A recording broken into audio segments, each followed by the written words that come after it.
everyone. Good morning. Thank you for being with us today.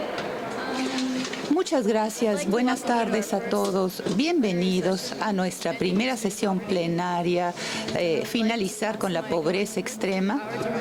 Le voy a brindar la palabra a nuestro moderador y director, Larry Reed. Muchas gracias. Gracias, Camille. Bienvenidos a todos ustedes. El personal de luces, por favor, luces en el podio. Muy bien, así voy a poder presentarles a las personas que están aquí en el estrado. Espero hayan disfrutado del receso, del café, de los mercados, todos los puestos y los stands que están ahí. Sin duda, se divirtieron porque les tomó un poco de tiempo regresar. Como dijimos durante el inicio, la apertura, la primera generación puede ser la primera que entre a un mundo sin pobreza extrema. Durante esta sesión vamos a estar observando los movimientos a nivel mundial, es decir, reunirnos con organizaciones como el Banco Mundial, Naciones Unidas, para tratar de terminar hacia el año 2030 la extrema pobreza, y vamos a ver qué significa, en cuáles son las tendencias, seguridad, de empleo y salud. Y queremos ver el papel de los servicios financieros para brindar los productos y servicios para llegarles a aquellos que viven en pobreza extrema, a las mujeres también, y nuevamente detener este movimiento hacia la pobreza. Por lo tanto, tenemos un gran número de panelistas importantes que hablarán sobre este tema. En el centro tenemos a Tara Nathan, que es el director ejecutivo de la Asociación Pública y Privada de Mastercard Worldwide. Bienvenido, Tara. Y también con nosotros el doctor Harsh Kumar, a mano derecha. Banwala es el nuevo presidente del Banco Nacional para Agricultura y Desarrollo Social de la India. Nos da mucho gusto que esté con nosotros. Y aquí, Maria Abdul Karim, el director general de Polykamat Hyatt Foundation de Bangladesh. Bienvenido. Alfonso García Mora, que es el gerente en práctica de América Latina y el Caribe para los mercados financieros para el Grupo del Banco Mundial. Bienvenido. Y Sócrates Barrines, que es el coordinador de la Unidad de Evaluación del Gabinete para las Políticas Sociales en la República Dominicana. Por lo tanto, Salomón, bienvenido también a ti. Deseamos que ustedes se involucren en este debate. Por lo tanto, lo que vamos a hacer es hablar, más bien llevar a cabo algún tipo de encuesta. Tenemos la tecnología y los dispositivos. Por favor, levántense. Hacerles una pregunta, si están de acuerdo, entonces se sientan. ¿Les parece? La primera pregunta es... Parémonos todos, por favor.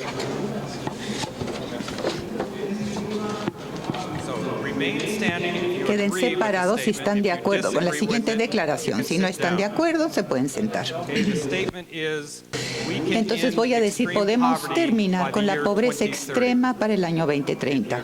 Si están de acuerdo, parados. Si no están de acuerdo, siéntense.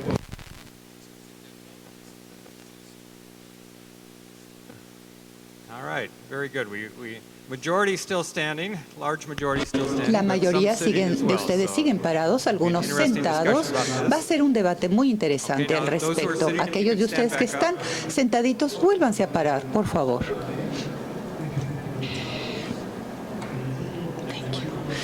La siguiente pregunta. En 1980, casi el 50% de la población mundial vivía en pobreza extrema. ¿Qué piensan ustedes? ¿Cuál es el porcentaje en la actualidad? Ahora les voy a dar distintos porcentajes. Ustedes se sientan. Cuando creen ustedes, menciono yo ese porcentaje. ¿Recuerdan? En el 80 era el 50%. En la actualidad, ¿creen ustedes que sigue siendo el 50%? Siéntense. El que sí cree que sigue estando en el 50%. Si ustedes creen que ya bajó al 40%, siéntense. 30%, siéntense.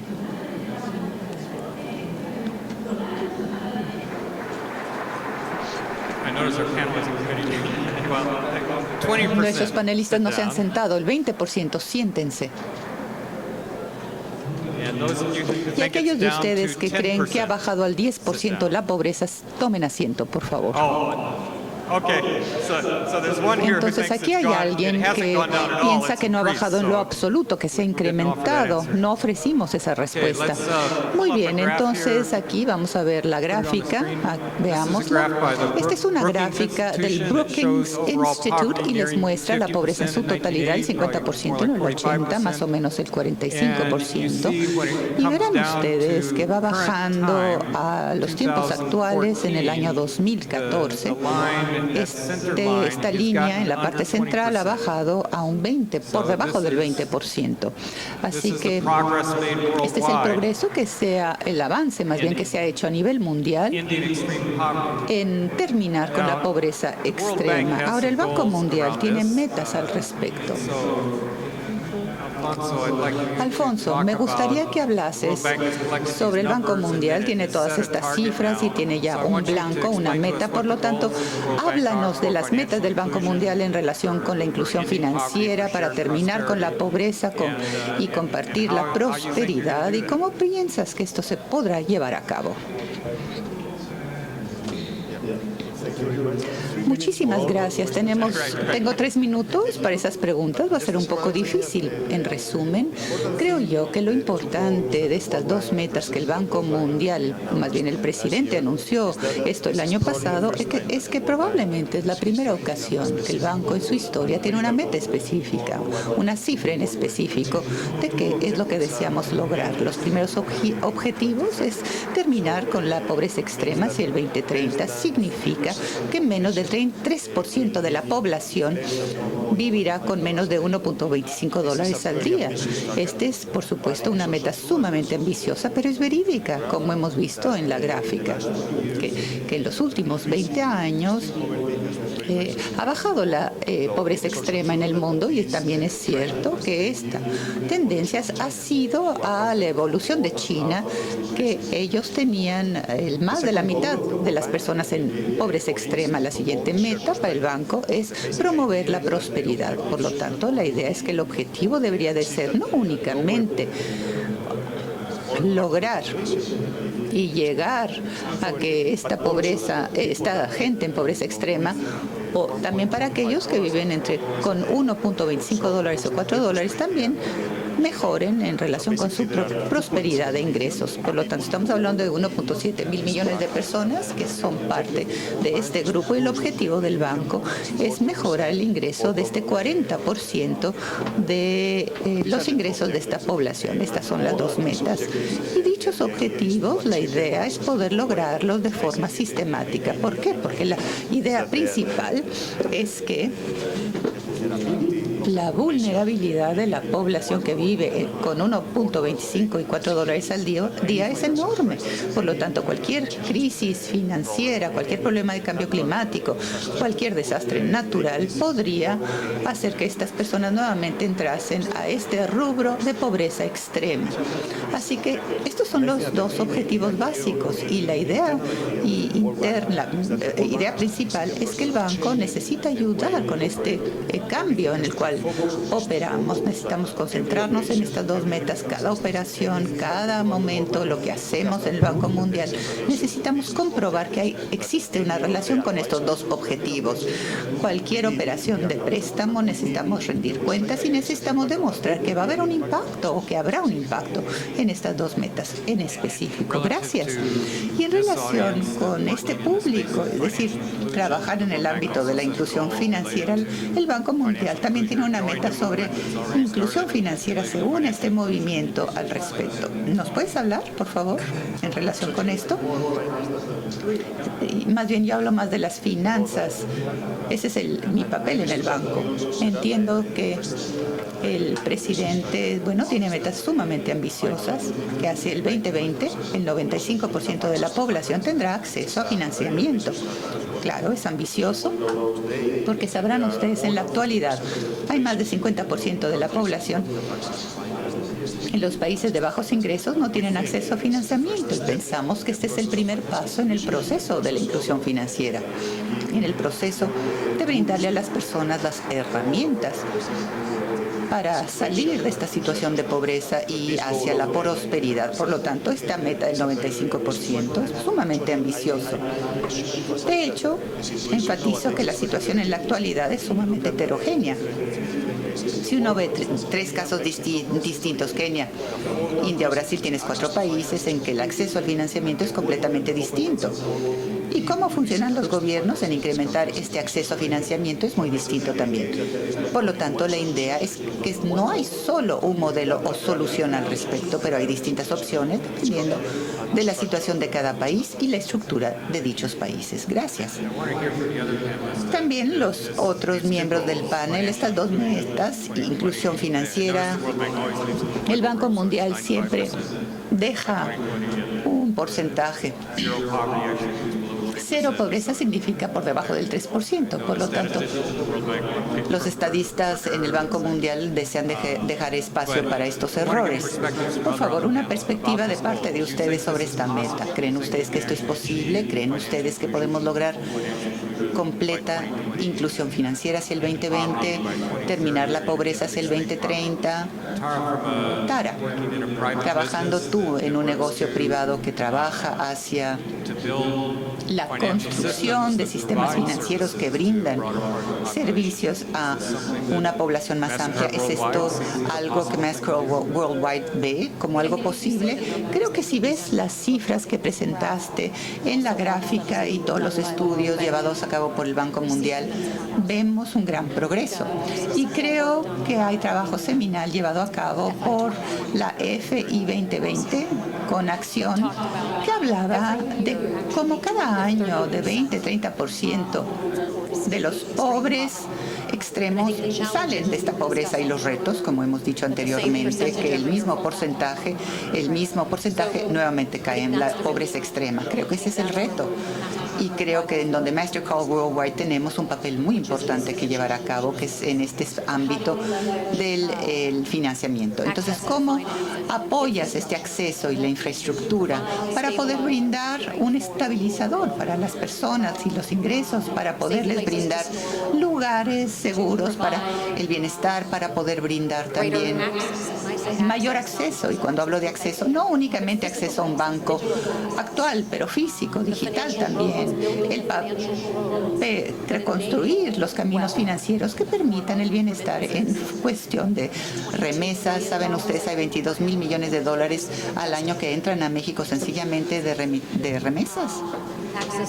Acceso al bienestar que proviene de los gobiernos, es decir, el gobierno permite estos desembolsos y ese es el papel que creo yo, es decir, que la inclusión financiera y nuestras empresas pueden jugar para poder construir esa infraestructura, pero también sirven como una infraestructura no únicamente para el flujo de dinero y obtener un bienestar, pero como dije, como decía Norma en nuestra sesión de apertura, su familia sufrió pobreza y dureza extrema a nivel salud y ahora ella puede ahorrar y puede recibir dinero y beneficio para apoyar y apoyarla a ella y a su familia ante estas circunstancias. Sócrates, tú ayudaste a desarrollar políticas en la República Dominicana en relación con protección social. ¿El gobierno tiene esta meta en mente, eliminar la pobreza extrema? ¿Sientes que esto es posible en la República Dominicana? ¿Y en dónde ubicamos la inclusión financiera en estas metas? Gracias, Larry. Sí, nosotros entendemos en el gobierno de la República Dominicana que es perfectamente posible reducir la pobreza extrema o eliminarla. Alrededor de un 12% de la población en mi país tiene carencias tan limitadas que están sumidos en la pobreza extrema y a través de un programa de transferencias monetarias condicionadas, como ustedes conocen, Oportunidades en México. En mi país es un programa similar, se llama Progresando con Solidaridad. Estamos iniciando un cambio para introducir otro tipo de oportunidades y capacidades en la población pobre para la salida de la pobreza. Lo hemos conceptualizado como una visión de generación de actividades productivas, capacitación para el trabajo y de alguna forma generar autoempleo y emprendedurismo como la única forma de reducir pobreza extrema. En ese en torno, digamos, de iniciativas que están comenzando. Una muy importante es establecer a través de vinculación con la banca formal. La verdad es que el gobierno solo no puede.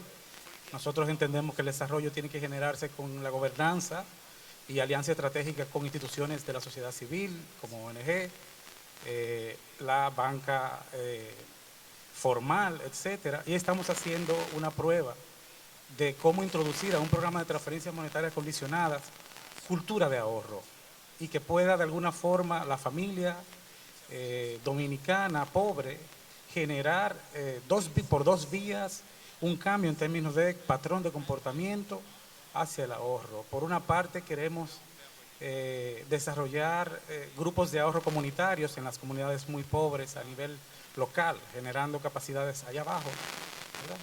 Y se unen, ¿verdad?, un grupo de personas, incluso hasta grupos de niños que también están ahorrando, y se fomenta la cultura de ahorro. Adicionalmente a eso, en nuestro país existe, a diferencia de todos los demás países, es el único, que la transferencia monetaria se deposita en una tarjeta de débito y la familia transa en el mercado formal a través de los Verifone y puede acceder a comida. Entonces, queremos también desarrollar un piloto y ver si es posible que estas familias de la transferencia monetaria mensual que reciben puedan destinar, programar mensualmente un ahorro y depositarse en una cuenta para fines específicos de mejorar su vivienda, mitigar una situación de un problema de salud o que los hijos puedan tener mejores oportunidades de estudios. Es un poco la estrategia, el big picture o la estrategia un poco que estamos desarrollando desde la Vicepresidencia de la República y el Gabinete de Coordinación de Política Social para reducción de pobreza extrema.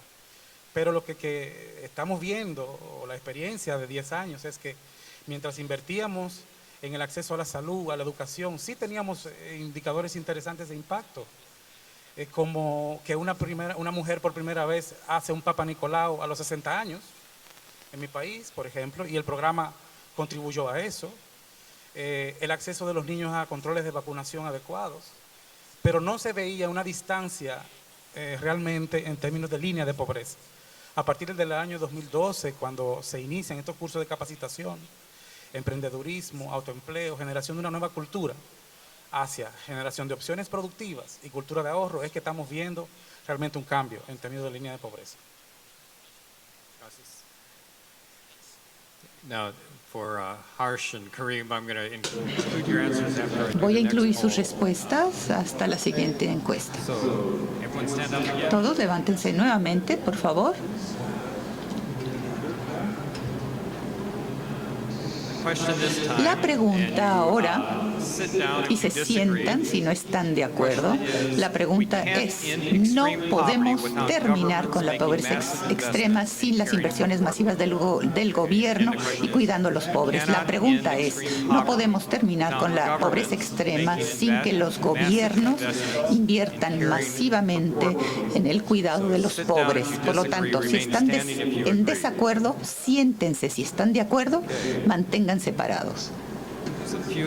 En pie, algunos se sentaron, pero la mayoría, la gran mayoría sigue en pie. Muy bien, siéntense ahora.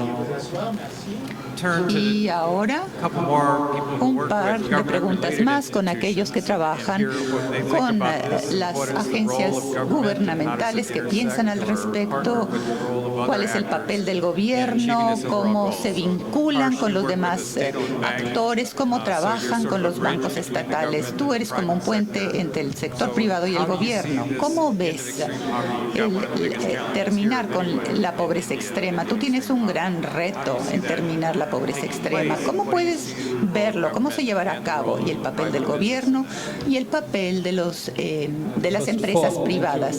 Ante todo, muchísimas gracias, Larry. Déjenme decirles que nuestro programa le está dando una inercia muy interesante. El ejemplo correcto, el 28 del mes anterior lanzamos un programa masivo de inclusión financiera en la India, y en un solo día creamos 15 millones de cuentas bancarias, creando estos talleres en todo el país, y pudimos brindar servicios de seguros a un gran número de personas, casi 7 millones de personas. El mismo día, por cierto. Esto no hubiese sucedido si no hubiese apoyo gubernamental. Esto surgió porque nuestro primer ministro tiene la meta de terminar lo que él habla y cree en el no lograr las cuestiones financieras, el incluir a algunas personas del sistema financiero, es lo que nosotros llamamos la imposibilidad financiera, y por lo tanto lo hemos erradicado. La meta ha sido bueno, déjenme decirles, si no hacemos esto no podremos erradicar la pobreza. Hay toda otra serie de medidas que necesitamos llevar a cabo. Yo veo que la inclusión financiera, que finalmente el objetivo es la erradicación de la pobreza, bueno, necesita crear un alcance correcto, necesita también estar clara, definir la disciplina financiera para que la gente maneje sus propias cuentas. Y finalmente cosas como el desarrollo, opciones del bien vivir, etc. Y en términos de producto, la inclusión financiera, siento yo, debería básicamente incluir ahorros, créditos, seguros, es decir, pruebas para crear esta seguridad, y por supuesto pagos, porque todos estos trabajos migrantes que provienen de familias muy pobres, trabajan en el extranjero, pagan por remesas. Por lo tanto, estas 4 cosas necesitan ser parte de los servicios financieros.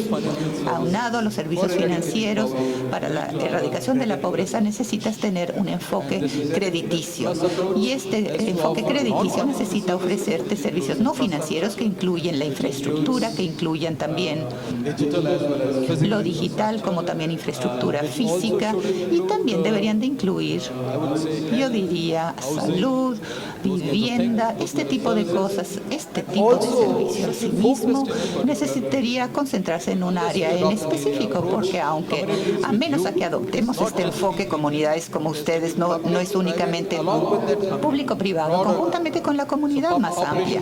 Por lo tanto, el público en general, estas asociaciones público-privadas son las que se necesitan para el éxito de un programa. Y hemos visto todo esto, hemos lanzado distintos programas en el país, y es posible que esto se lleve a cabo, pero con todos estos elementos in situ. Estamos definitivamente llevando a cabo el programa de erradicación de pobreza más grande, inclusión financiera, con todos estos vínculos, es decir, todos los bancos apoyan esta situación y poder tener las capacidades correctas. Por lo tanto, ¿esto qué nos dice? Nos dice que la población en general es el enfoque, sociedad civil necesita participar, los bancos nacionales, privados y públicos, y este ha sido un programa sumamente exitoso. Entonces hemos podido casi llegarle a más o menos de 500 millones de personas. Estamos hablando de 1.000 millones de personas en este mundo. Por lo tanto, si 500.000 están cubiertas con este programa, habla muchísimo y de manera positiva del éxito de este programa. Y también debo de decir que el ofrecer soluciones específicas ante un entorno específico ha sido sumamente exitoso a través de los programas que se llaman programas locales. Significa que son programas muy específicos. No es de inmediato ahorros y créditos, no. Tiene ciertos componentes para empezar en sus propios campos, es decir, en sus propios ámbitos. La familia te ayuda, y este programa ha sido bastante exitoso, y creo firmemente que todas estas intervenciones con el gobierno va a ser posible el erradicar la pobreza. Y también lo que decía mi amigo del Banco Mundial, que el tratar de erradicar la pobreza necesita ir en consonancia con la naturaleza, pero con este objetivo en mente, nuestra organización NAVAR acaba de empezar un programa para el manejo de recursos. Hemos visto muchas zonas afectadas. A menos que manejes los recursos naturales, las personas van a volver a caer en la pobreza. Tenemos varias personas que trabajan con nosotros. El crecimiento ha sido de 1.4%. Podemos reducir las cifras, lo hemos hecho, pero definitivamente podemos ayudar a mucho. Por lo tanto, el blanco, recuerden ustedes, es el manejo correcto de los recursos naturales, porque es importante que entendamos que tenemos recursos naturales limitados, necesitamos incrementarlos. Y sin manejar los recursos naturales, todo esto sería catastrófico. Muchísimas gracias. Para que la gente entienda lo que estamos diciendo, ¿cuántas personas están involucradas en este grupo de autoayuda bancario? Tenemos aproximadamente, estamos hablando de más o menos 7 millones que pertenecen a estos grupos. Cada grupo consiste de 15 miembros que representan una familia. Estamos hablando que por promedio las familias tienen a 5 miembros que pertenecen a sus familias. Por lo tanto, estamos hablando de 100 millones de personas. Muchas gracias.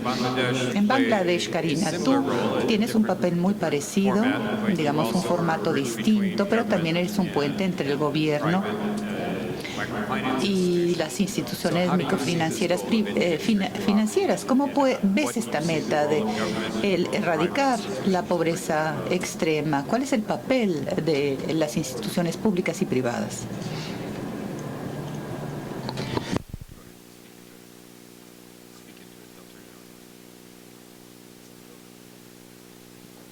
Thank you, Larry. While there are 1.21 billion poor people in the world, you know that 96% of them 96% de estas personas en pobreza extrema, el 96% de las mismas viven en el sureste asiático, en la zona subsahariana y en la zona del Pacífico. Saben ustedes que el profesor Bhumti de Bangladesh le presentó al mundo hace muchísimos años una de las herramientas más importantes para terminar con la pobreza extrema, los microcréditos, como dijo esta mañana. Y Bangladesh ha obtenido bastante experiencia en relación con el diseñar programas eficaces para poder mejorar o terminar o erradicar la pobreza extrema. Y el gobierno ha trabajado arduamente. De hecho, esta no es la lámina que quería mostrarles. Quiero mostrarles la lámina sobre la capacidad en Bangladesh. De hecho,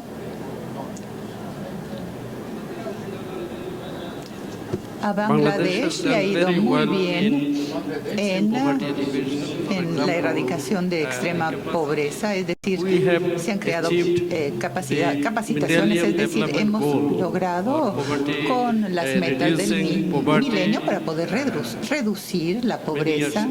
Esto hace muchísimos años, inclusive antes del objetivo de una fecha en específico. La reducción de la mortandad de menores también. Bangladesh hizo una gran labor, y también otros factores. Igualdad de género también es otro de nuestros objetivos en nuestro país, y nos está yendo muchísimo bien en lo que son las mejorías en la salud materna, educación, etcétera. El gobierno ayudó con una institución que se llama manejar desastres naturales todos los años. Por lo tanto, yo creo que la pobreza extrema puede ser erradicada inclusive antes del año 2030 con el apoyo de la comunidad global y, por supuesto, trabajar a nivel local. Muchísimas gracias. La siguiente pregunta, por lo tanto, levántense todos de pie, por favor. and this when you sit Muy down bien, if you y se disagree. sientan si no están de acuerdo. If poor people have Si los access to a pobres wide tienen range of acceso digital a una services, amplia they will gama have de all servicios they need digitales, to van a move out tener of todo lo que extreme poverty. necesitan para salir de la pobreza extrema. Lo Poor repito, people have si los access to a pobres wide tienen range of acceso a digital services, una amplia they will have gama de all they servicios need digitales, van to a move tener out of todo lo extreme necesario para poverty. salir de la Maintain pobreza if you agree, extrema. sit Si down if you estás de disagree. acuerdo, sigue en pie. Si no estás de acuerdo, sentados, por favor. All right, so a few agree that Algunos están digital de acuerdo que los services servicios will digitales provide and nos most van have a sat down. brindar en la mayor parte de los países bienestar. Muy bien, siéntese. Vamos a ver qué es lo que dice el grupo en el podio. La mayor parte del grupo está de acuerdo que los pobres les va a ir mejor y van a tener mayor acceso al crédito si pueden manejar servicios digitales. Tara y Sullivan, si le puedes pasar el micrófono a Tara. How do you see that? Does that provide poor people with ¿Cómo ves? access ¿Esto to le what they brinda need to buy a los whatever they need, or pobres is there acceso more a lo que needed necesitan o beyond necesitamos digital más allá de services estos to help poor servicios people financieros stay out? digitales para que las personas salgan de la pobreza extrema? La inclusión financiera, es decir, el acceso a los servicios financieros, realmente es un continuo. La primera barrera que enfrentamos en muchos países del mundo es a nivel de identidad, o sea que en muchos países ni siquiera existe la capacidad de identificar quién es la persona como para que pueda abrir una cuenta o llevar a cabo cierto papeleo, trámites para que se le otorgue un préstamo. Tenemos programas como con el gobierno de Nigeria. Establecimos una sociedad el año pasado, se le emitió la primera tarjeta al presidente de Nigeria y ahora va a haber identificaciones. Esto es, digamos, una de las iniciativas de inclusión financiera más importantes del mundo. Estamos erradicando ese primer paso o librando esa primera complicación, que es el poder identificar quién es quién para que sean dignos o sujetos, mejor dicho, de préstamo. Cuando pensamos en el acceso a las finanzas, digamos que tenemos una serie de individuos ya con identidad, con una dirección, algo que casi siempre damos por hecho en el mundo, ¿no? Pero hay gente que no tiene una dirección, entonces el ofrecerles el acceso, porque no hay bancos, no hay fondos de inversión, no hay ningún instrumento de préstamo en su lugar. Entonces, pues realmente ahí el uso de los celulares, de los móviles, ha logrado maravillas. Ha logrado integrar a la población, darles una identidad. Trabajamos también con el gobierno de Egipto, establecimos el interruptor de interoperabilidad móvil. Cualquier proveedor de servicios móviles puede ser parte de este programa. Otro ejemplo sería una sociedad privada que esté dirigida a atacar lo que es, digamos, la distribución. Me parece que una vez que se tiene la identidad y la distribución, requerimos de productos y servicios significativos que puedan ser útiles para la población, para esta gente que ahora no está en el mundo financiero, no tiene presencia en ese mundo financiero. Y hay innovaciones muy interesantes y únicas, ejemplos de cuestiones que estamos haciendo para apalancar las tecnologías cruciales. Por ejemplo, también Mastercard ha trabajado en esto. Un ejemplo es que tenemos una sociedad global con el Food World Program y estamos sirviendo a miles de refugiados en Líbano y en Siria y a quienes estamos ofreciendo servicios digitales. Lo que es maravilloso es que no es que se les esté entregando el alimento y la infraestructura, no se está haciendo nada con ella. Ahora hay puntos de aceptación, hay comerciantes con capacidades ahora, hay gente que puede ser parte de esta inclusión financiera gracias a la digitalización. Y hay varios programas con distintos gobiernos para realizar desembolsos. Tenemos ejemplos en Sudáfrica, en donde 1 de cada 3 sudafricanos recibe beneficios o prestaciones de seguridad social de una u otra manera.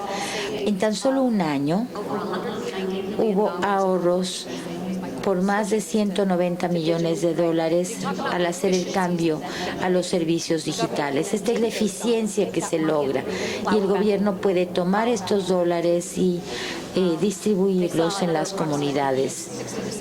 Entre 60 y 70 millones de dólares lograron ahorrarse. O sea que estos beneficios o estas prestaciones van hacia destinatarios desconocidos. También hemos estado platicando con México y con otros países latinoamericanos para mejorar sus capacidades, para ayudar a la gente que está en áreas remotas y también para fortalecer el sistema que les rodea, para que tengan lugares donde gastar, donde utilizar los fondos. Muchas gracias. Y quizá tengan algunas preguntas en el público. Les quiero decir que más tarde tendremos oportunidad de hacer preguntas. Pueden anotarlas y vamos a ir seleccionando algunas para hacerlas al final de la sesión. ¿Nos podrías platicar cuál es el objetivo más importante de este programa de finalizar o erradicar la pobreza? Bueno, desde mi propia perspectiva, nuestro objetivo principal es esto, pero para el Banco Mundial no es el objetivo principal. Hay muchos otros temas. Tenemos que lidiar con la erradicación de la pobreza desde distintas perspectivas y pues el concepto va más allá de los números, tiene que incluir la salud, la educación, la competitividad, etcétera. En lo que respecta a la inclusión financiera, creo que los ejemplos que ya se dieron son excelentes, son iniciativas muy innovadoras que estamos observando en todo el mundo.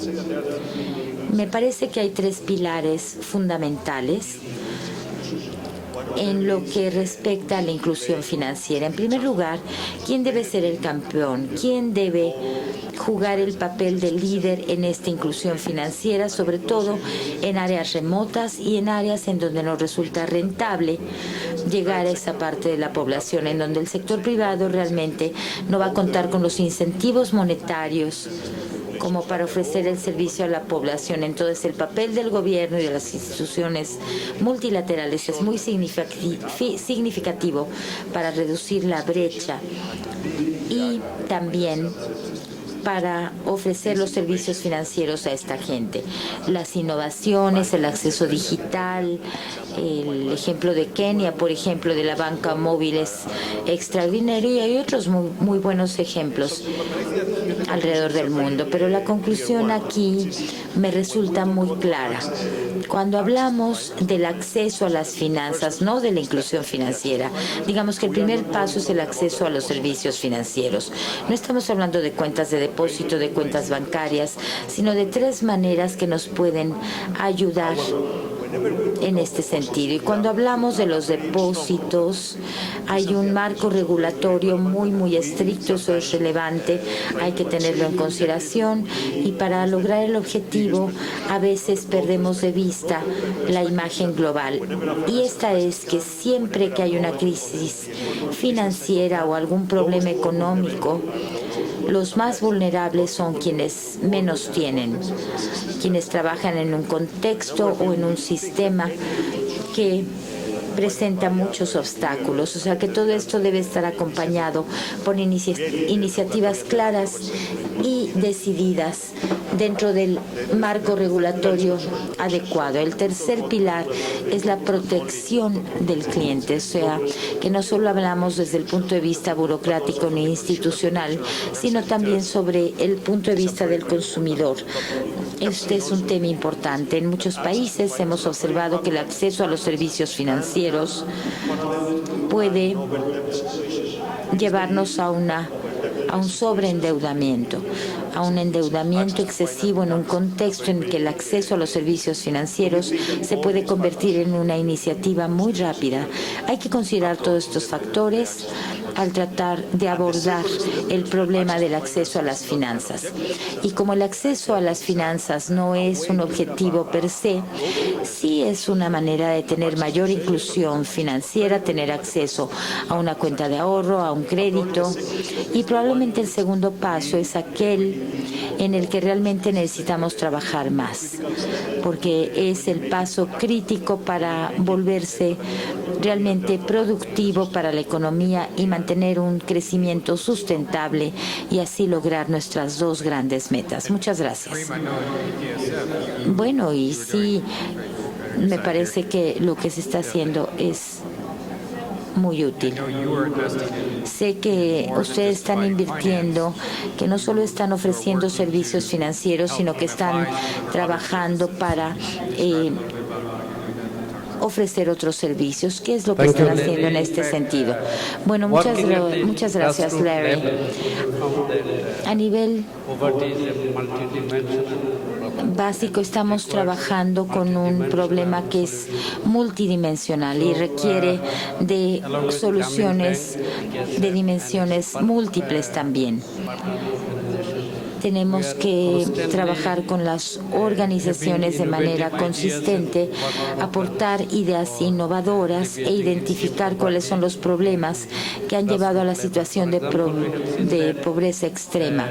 Por ejemplo, hemos visto que los servicios financieros y no financieros de distintos tipos son esenciales para el alivio o la erradicación de la pobreza. Tenemos que mejorar la salud de los integrantes de la familia, tenemos que educar a los niños, tenemos que mejorar su condición de vida, porque si no se encuentran saludables, pues no van a poder salir de la pobreza. Tendemos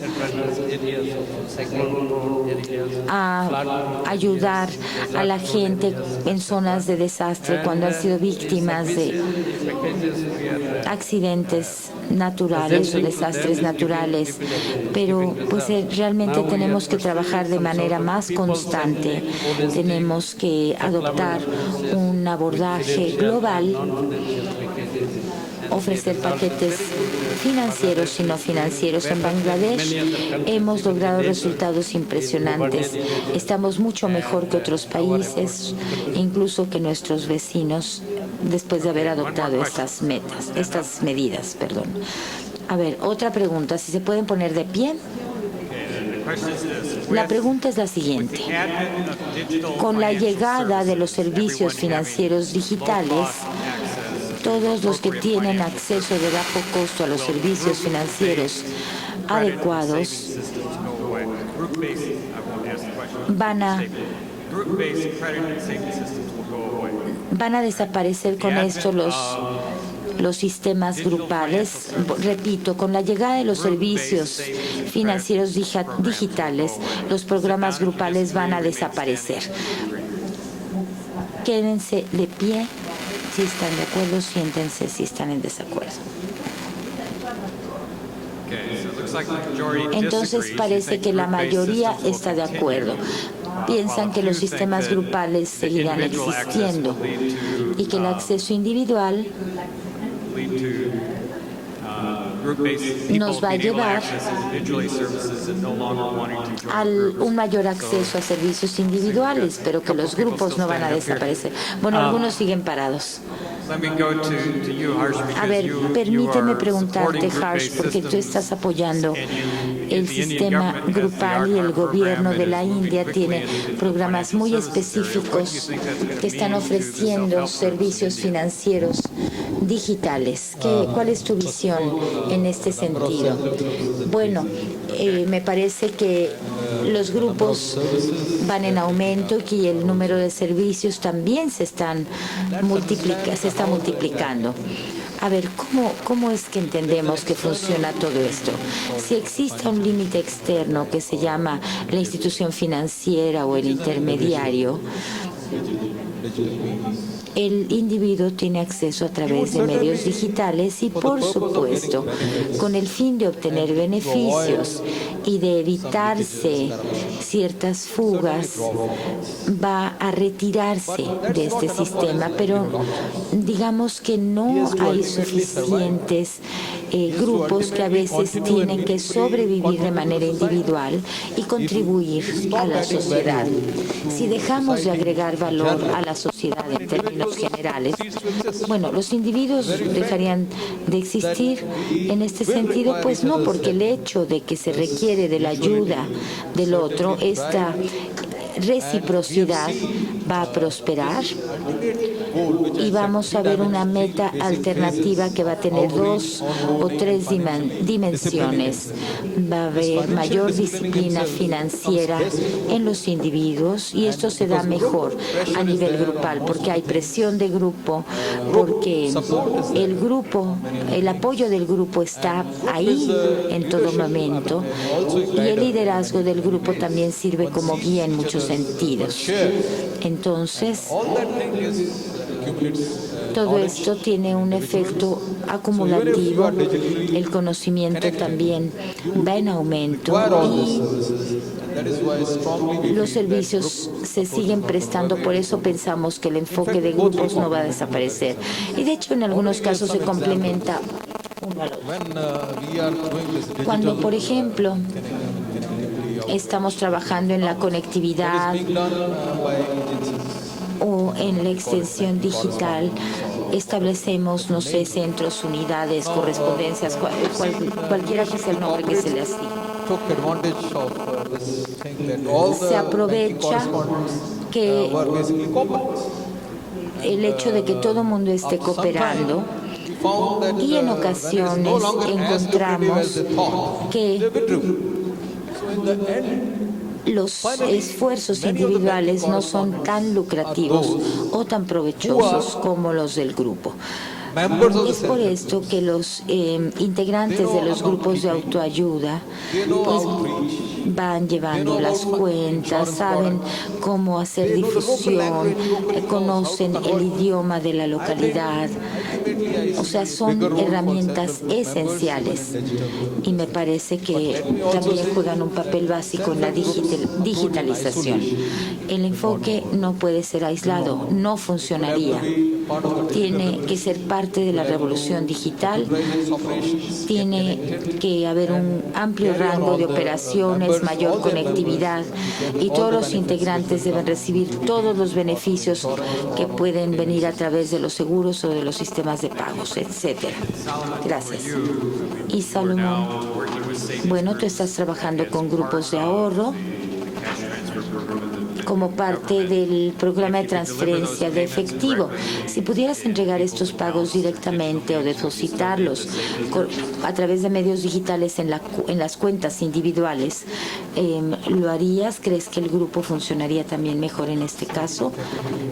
Yes, let me explain you. Digamos que el acceso a tecnología desde el segundo año de operación fue lo que marcó la pauta para la gran expansión del programa. Inicialmente, cuando se entregaba el dinero, se entregaba directamente a la familia. Era una cobertura de 17,000 familias a nivel nacional. Llegamos a tener algunas 70,000 familias y hasta que no conectamos con servicios financieros a través de convenios con la banca formal, no fue posible llegar a comunidades aisladas, comunidades, digamos, muy pobres que no les llega el sector financiero formal tan fácilmente. Entonces, hay estrategias para diferentes poblaciones objetivo. Yo no creo que estemos hablando aquí, ni quisiera hablar, de que hay un divorcio entre la tecnología y la conceptualización de un ahorro grupal o grupos de ahorro, porque en realidad pienso que una estrategia de política pública nacional lo que tiene que integrar las dos iniciativas o las 2 metodologías para bancarizar a la población. En República Dominicana estamos teniendo ejemplos de grupos de ahorro que están trabajando y ya a los 6 meses se están depositando y abriendo cuentas en la banca financiera. O sea, estamos, digamos, cambiando una cultura en mi país. Si puedo un poco ubicarlos, es un país, es una isla que comparte con Haití y que crece muy rápidamente. Mi país es uno de los países que más rápido crece, pero hay mucha inequidad, mucha desigualdad. En términos de ingresos, la población más pobre solo accede al 7.5% de los ingresos. Entonces, ¿cómo una población con tanta pobreza, tantas privaciones pudiera de alguna forma sacar las agallas o la capacidad para poder, digamos, subir la línea de pobreza? Es con diferentes intervenciones articuladas. Y una de esas intervenciones, de alguna forma, tiene que ser, en esta era digital, tiene que ser con el acceso a la banca, tiene que ser con el acceso a tecnología de información. Ya estamos hablando de analfabetismo tecnológico y hay gente que de alguna forma tiene una capacitación y tiene algún conocimiento, pero si no tiene acceso a tecnología es analfabeto tecnológico. Entonces, ¿cómo combinar quizás esos grupos de ahorro, ¿no? Y cómo ampliar para ellos esas capacidades? Es un reto todavía de política pública, pero en mi país ya iniciamos, digamos, con un buen ejercicio y estamos entendiendo que ambas iniciativas se complementan y tienen que ir de la mano, sobre todo en esta etapa moderna, ¿no?, de la tecnología de información y comunicación. Thank you. If you wrote down a question, please pass it to one of the aisles, and the person there raised their hand. So, personal. Si tienen alguna pregunta, por favor, entréguenla a nuestros decanes para que nos las hagan llegar. Bueno, hay una pregunta para ti, Alfonso, sobre los retos de medición, sobre las metas de la banca, sobre cómo sabe la banca si se están logrando o no las metas. Las metas son muy ambiciosas, pero ¿cómo sabemos cuál es nuestro nivel de avance? Me parece que lo más importante no es solo correr la voz.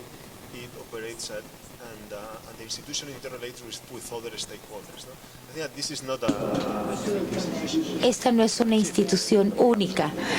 Sería totalmente imposible que fuera una institución única. Tenemos que dar un ejemplo específico.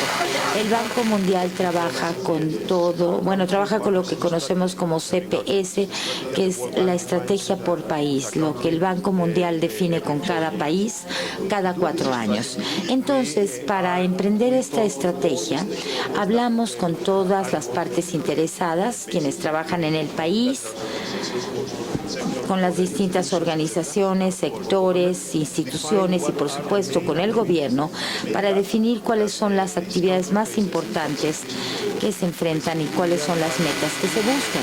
O sea que estamos tratando de concentrar nuestras estrategias en estos objetivos y todas las acciones que emprendemos, ya sea en competitividad, salud, educación, acceso financiero, mercados de capital, etcétera, tienen que ir hacia el mismo objetivo, empujar hacia la prosperidad, erradicar la pobreza extrema.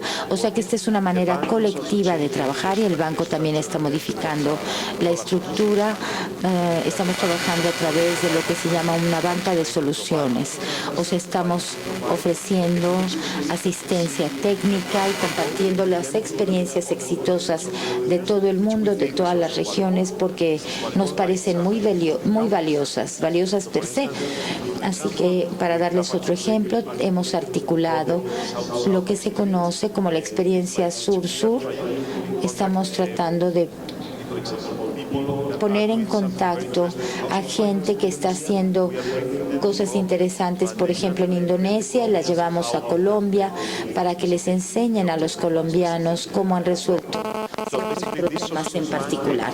Así que con esta banca de soluciones, con estas estrategias de sociedad, se avanza mucho más y el grupo del Banco Mundial está trabajando también en forma conjunta con otras instituciones, Amiga Verde, etcétera. Y algo también muy importante es que nuestros donadores han incrementado sus recursos financieros y el Banco Mundial está otorgando esto a los países IDA o a los de menor ingreso para satisfacer las necesidades que tienen año con año. Básicamente estas son las ideas más importantes, los principales temas que estamos enfrentando y la manera en que estamos articulando nuestros programas para alcanzar la meta. Claro, la meta es sumamente ambiciosa. Muy bien, tengo algunas preguntas. Una persona nos pide que hablemos más en detalle de la capacitación que se está brindando de quienes reciben préstamos del gobierno para fortalecer su situación financiera. ¿Qué capacitación están recibiendo?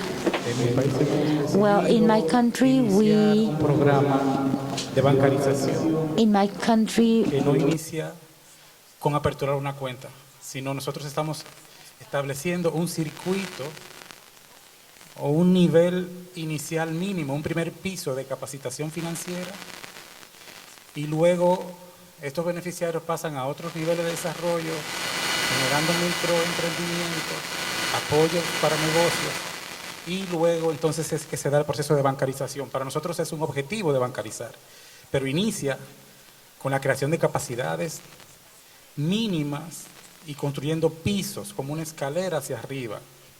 Hemos desarrollado un programa de inclusión financiera. Comienza con una capacitación con 5 módulos. Un módulo de crédito, un módulo de ahorro, presupuesto familiar, emprendedurismo y apoyo para la orientación laboral y encontrar trabajos en el mercado, opciones productivas en el mercado. Es un programa que está básicamente focalizado en la población en pobreza moderada, es decir, que es un grueso de población, alrededor de 35% de la población dominicana se encuentra en pobreza moderada. Estamos iniciando con varias regiones de mi país haciendo estos cursos de capacitación. A partir de que ya, digamos, empieza un cambio de cultura en ese entorno familiar, en ese entorno comunitario, entonces introducimos la opción de que puedan generarse microcréditos. Y lo que hacemos es conectar con la banca formal y enviar a la banca formal los listados de elegibles o beneficiarios de estos cursos que por tener un mejor conocimiento y ya tener un manejo adecuado de las finanzas, microfinanzas, digamos, entonces pueden optar por un microcrédito. Esto es un convenio que tenemos con instituciones financieras de mi país, que ya son banca financiera formal. ADOPEM es el Banco de la Mujer en mi país, que tiene amplia reputación. También tenemos con el Banco BHD, que es un banco financiero de larga tradición, y con la banca ADEMI. Entonces, iniciamos con estas 3 instituciones financieras y queremos ampliar ese programa con un tramo de financiamiento que desde el gobierno está desarrollando el Ministerio de Industria y Comercio, para también amplificar y ofertar, digamos, el número de préstamos. No todo el mundo va a iniciar un negocio, no todo el mundo puede tomar un préstamo. Eso es un aprendizaje, digamos, en este piloto, y es que no toda persona puede generar la capacidad del emprendimiento. Entonces, los que sí tienen vocación y a los que podamos motivar a través de esa capacitación para la inclusión financiera, está muy bien, pero no podemos iniciar desde el diseño entendiendo que todos van a entrar. O sea, si eso es lo que ustedes están pensando al iniciar un proyecto, desde ahora les digo, en República Dominicana no puedes ir con esa metodología. Puede ser en otro país que eso, ¿verdad?, tenga, digamos, el beneficio o tenga el impacto que se desea. Pero en mi país la experiencia es que mucha gente está accediendo a cursos de capacitación. Una proporción de alrededor de un 70% es que puede pasar a ser elegible de estos microcréditos. Lo interesante aquí es que conectamos estos proyectos con programas de desarrollo humano de nuestro Gabinete de Política Social, porque quienes se están beneficiando más son los jóvenes y son las mujeres que enfrentan graves problemas de inserción en el mercado laboral dominicano.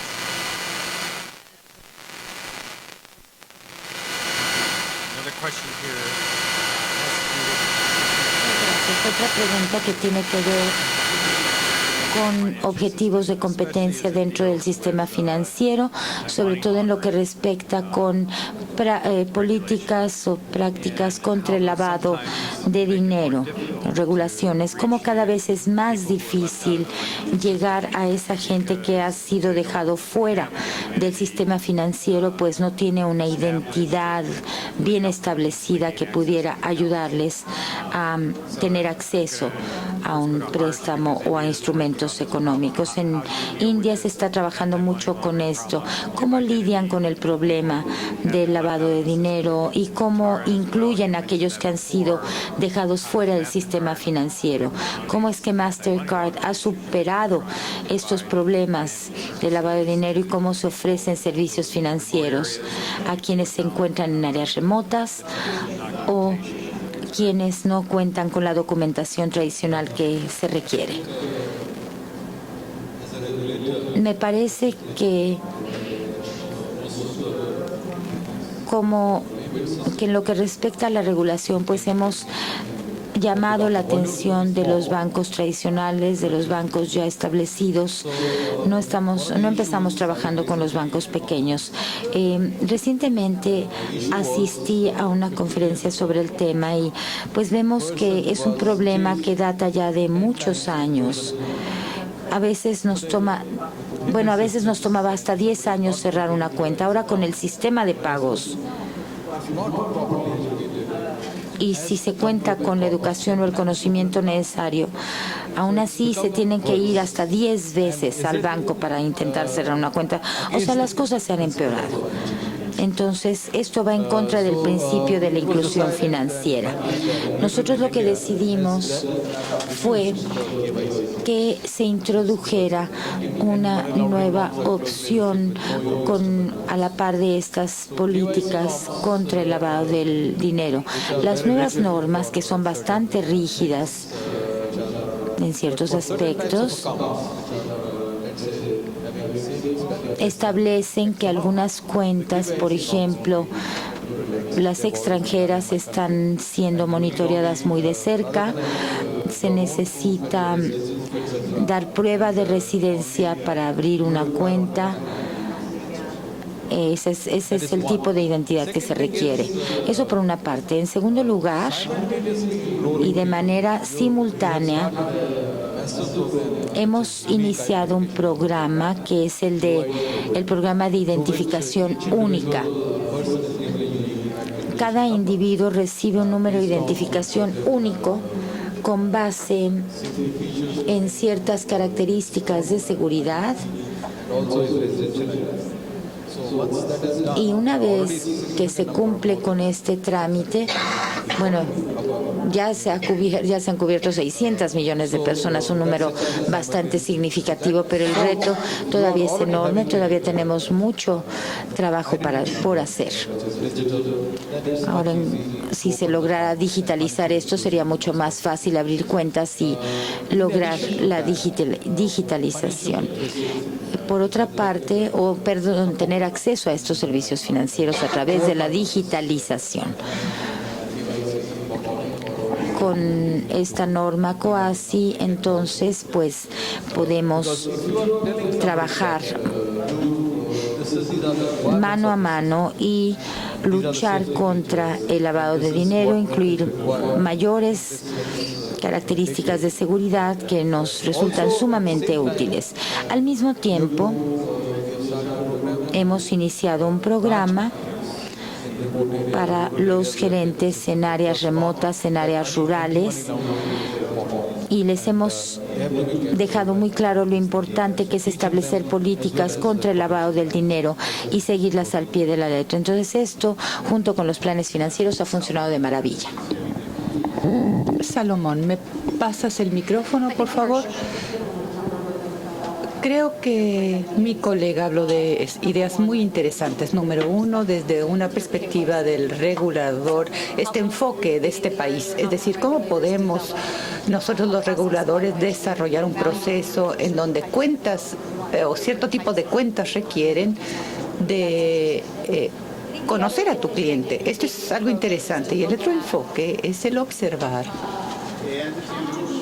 ¿Cómo podemos nosotros saber quiénes son estas personas antes de que se identifiquen? ¿Cómo los interceptamos antes de que se identifiquen? Bueno, con este programa de identificación, programas escolares, es decir, hay otros puntos también, digamos, durante el proceso humanitario de distribución. Bueno, todas estas son cosas que observamos. La respuesta más breve, creo yo, es que hay mucha innovación que yo creo que se está llevando a cabo, que seguirá ocurriendo específicamente en este ámbito mencionado, que tiene que ver con, no con normas, que es uno, por supuesto, pero distribución, cómo podemos llegar a las personas de forma más interesante, y el ángulo tecnológico, la biométrica, cómo puede tener un papel preponderante en términos de eliminar la ambigüedad de quién es alguien o quién es esta persona, y esto es algo que estamos estudiando dentro de distintos contextos. En Nigeria, como en Sudáfrica, por ejemplo, hemos puesto en práctica voz digital y identificaciones biométricas distintas. Claro, es difícil de poder aceptarlas como definitivas porque se requiere mucho trabajo, pero son formas innovadoras que nos permite abordar este tema. Muy bien, entonces va a ser un reto, creo yo. Esto es algo que todos nosotros necesitamos pensar conforme los sistemas financieros mejoren en establecer la identidad. Bueno, va a haber más presión en los sistemas informales. Se van a convertir en los puntos en donde las personas antilavado del dinero, es decir, no establecidas. Hablando con amigos en el Perú, me dicen que los grupos de ahorro en el Perú están observando que el dinero entra a través de sitios no tan serios. ¿Por qué?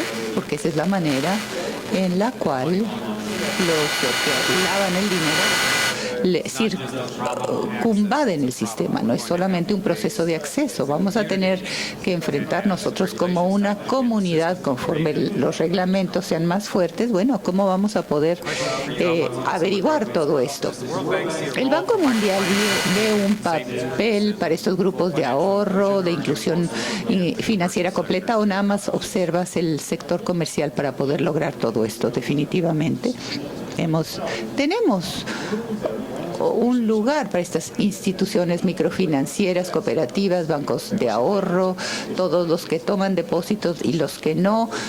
Como ya dije, hemos trabajado en muchos países, específicamente en la arena de los bancos no comerciales. Nosotros creemos que hay un papel muy claro de estas instituciones, en especial en países en vías de desarrollo. Son países en donde los bancos comerciales, México es un buen ejemplo, los bancos comerciales le llegan a un sector específico de la población, del sector productivo, y hay algunas personas que están excluidas, por supuesto, a nivel geográfico, a nivel regional, a nivel productividad, desde este punto de vista de dichos servicios. Por lo tanto, creemos que las cooperativas, microfinanzas son básicas para llegarle a este objetivo. Estamos trabajando en muchos sitios, tanto desde el punto de vista normativo, ayudando a los gobiernos, a las autoridades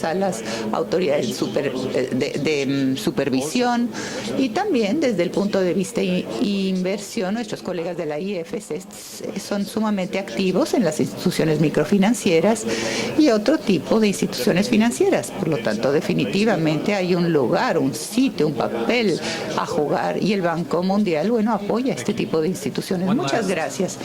Una última encuesta para todos ustedes. Levántense, por favor, de pie. Y lo que voy a decir, yo quiero ser parte del movimiento para terminar o erradicar la pobreza extrema, y yo voy a hacer algo al respecto. Si estás de acuerdo, siéntate.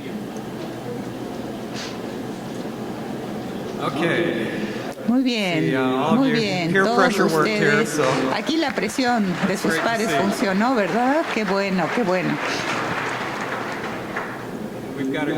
Y tenemos un grupo que sí lo puede hacer. Nosotros podemos ser parte de este esfuerzo mundial para erradicar la pobreza extrema, trabajando conjuntamente y con nuestras agencias. Así que muchísimas gracias a nuestros miembros panelistas. Unas breves palabras. ¿Qué desean ustedes que hagan estas personas para erradicar la pobreza extrema? Empecemos contigo, Hirsch.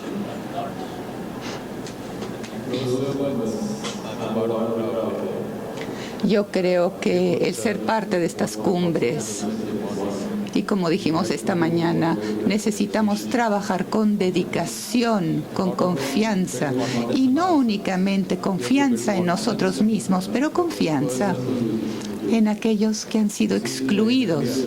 Lo vemos en la India. Tenemos muchos ejemplos del número de cuentas bancarias es mucho menor que el número de teléfonos celulares. Y yo recuerdo aquellos días en los cuales hace más o menos 15, 12 años había pocos teléfonos celulares. Entonces un gran número de teléfonos, todos los pobres dicen, yo también tengo un teléfono celular. Entonces, si todos pueden tener o ser incluidos en esto, es importante que haya mayores cuentas bancarias y creo que esto va a erradicar la pobreza. Este es el objetivo. Y creo que las cosas son difíciles a momentos, pero nuestra confianza en nosotros mismos y nuestro trabajo nos va a permitir llegar a este objetivo. Yo diría que requiere acciones colectivas. Necesitamos a muchos actores que vayan hacia la misma dirección, que traten de crear las sinergias correctas y pensar que esto es algo que podemos hacer de manera colectiva. Si lo hacemos solos o individualmente, nunca vamos a lograr la meta.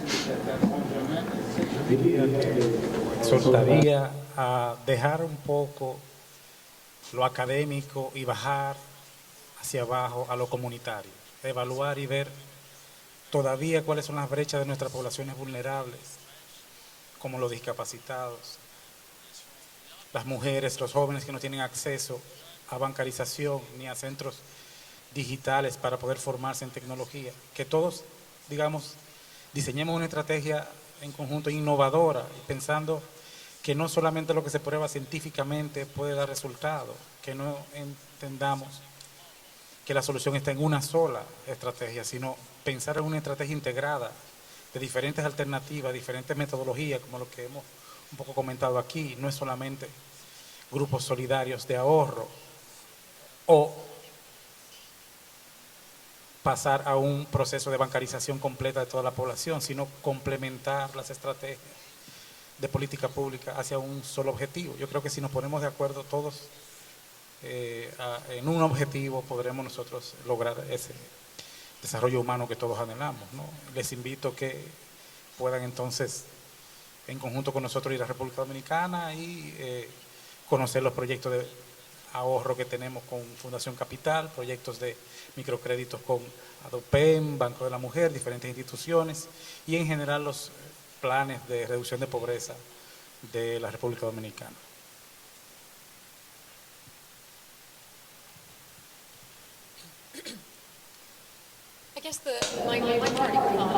Lo que yo les quiero decir para terminar es que el éxito está en nuestras manos en la actualidad. Tenemos la tecnología.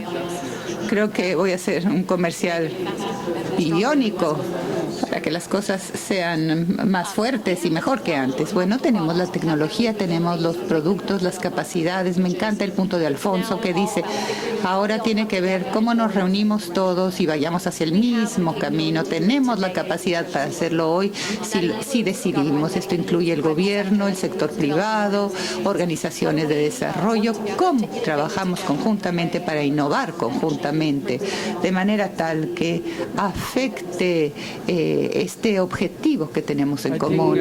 Yo creo que deberíamos de seguir diseñando programas apropiados correctos y preceptos correctos para la erradicación sostenible de la pobreza, especialmente la pobreza extrema. Y, por supuesto, las lecciones aprendidas de nuestras experiencias anteriores se pondrán en cuenta para estos programas futuros.